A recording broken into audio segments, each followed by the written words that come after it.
Rien qu'un manteau, c'est 110 kg de matières premières.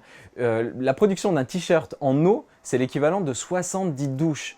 Et encore pire, un jean parcourt 65 000 km avant d'arriver dans notre placard, soit 1,5 fois le tour du monde.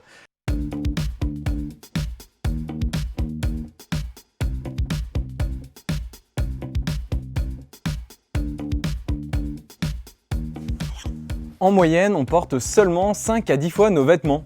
Et le gâchis au niveau national, il est encore pire puisque sur les 5 millions de tonnes de textiles qui sont mises en vente chaque année, il y a 4 millions qui terminent à la poubelle. Alors aujourd'hui, on va voir ensemble comment allonger la durée de vie de nos vêtements et comment consommer de manière plus durable.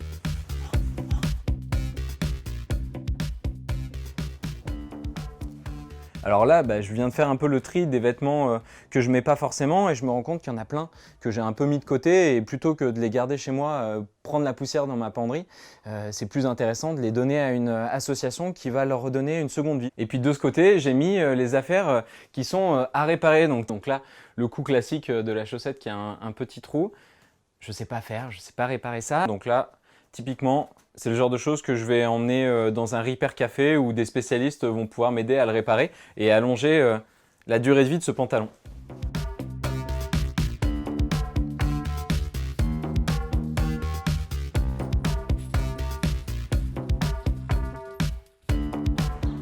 Alors voilà, moi j'ai des vêtements auxquels je tiens, que je ne sais pas réparer et ça tombe bien, il y a 150 repair cafés répartis partout sur le territoire français où il y a des gens qui eux ont le savoir-faire et qui vont m'aider à allonger la durée de vie de mes vêtements. Bonjour Thérèse. Ah bonjour, ça va? Ça va et vous? Je vous salue. Merci. J'ai deux choses à réparer, je m'assois avec vous. Oui.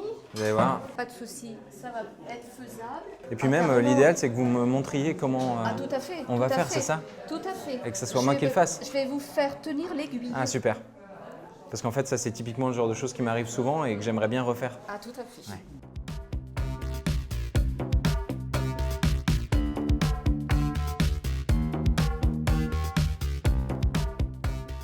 Ça permet de ne pas jeter le tissu, parce qu'à partir du moment où il nous manque quelque chose, on a l'impression qu'on ne peut plus le mettre. Ah, c'est ça. Quelquefois, on est vraiment dans l'absurde, alors qu'on pourrait remplacer la fermeture éclair, ou le bouton, ou faire ce que vous faites par exemple. A priori, même à la main, sans machine, on peut oui, réparer son vêtement. Ah ouais, c'est nickel, ça bouge plus. Ça... Super. Allez. Alors la chaussette aussi. Elle est là. On va donc tout peser. 460 grammes. Et ben voilà, magnifique. Je vous remercie pour mon pantalon, ça va me faire tout l'été. Et je crois que je vous fais la bise. Hein. Merci. Au revoir. Au revoir.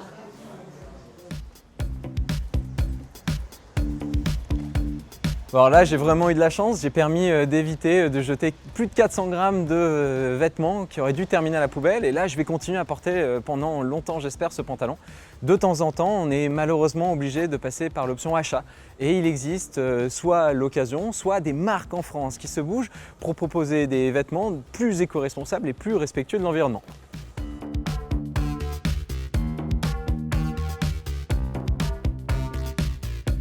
Bonjour monsieur. Hello, ça roule? Clément, comment vas-tu? Bien et toi? Laurent. Enchanté Laurent. Alors on est avec vous deux, Laurent de l'entreprise Malter, on est du côté des tricoteurs et toi Clément avec Opal, on est du côté du produit fini, on le voit avec ta belle veste. Yes. Et moi j'ai une question pour vous, qu'est-ce que c'est un vêtement éco-responsable?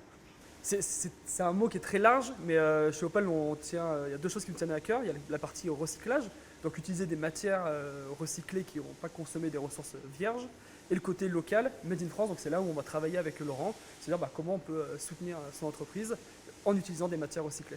Oui, parce qu'on imagine des ressources bio, on se dit qu'au moins elles utilisent moins de produits chimiques, de pesticides, mais en fait il y a déjà toute une matière qui est existante, c'est la matière des vêtements qu'on va jeter à la poubelle et qui pourraient être en fait réutilisés. Oui, tout à fait. Les vêtements sont une matière première recyclée, broyée, ébouriffée, retransformée en fibre, puis en fil. Donc on est un maillon de la filière. Mais bon, c'est quand même intéressant de se dire qu'on peut récupérer des matières plutôt que de les détruire ou de les jeter pour les recycler en vêtements. Et ce qui se fait aussi bien avec les matières naturelles des vêtements, mais avec les bouteilles qu'on récupère n'importe où pour les retransformer en fibres et en fil de polyester. Vous me montrez comment ça marche? Allez, on y va. Ouais, Allez. carrément. Allez.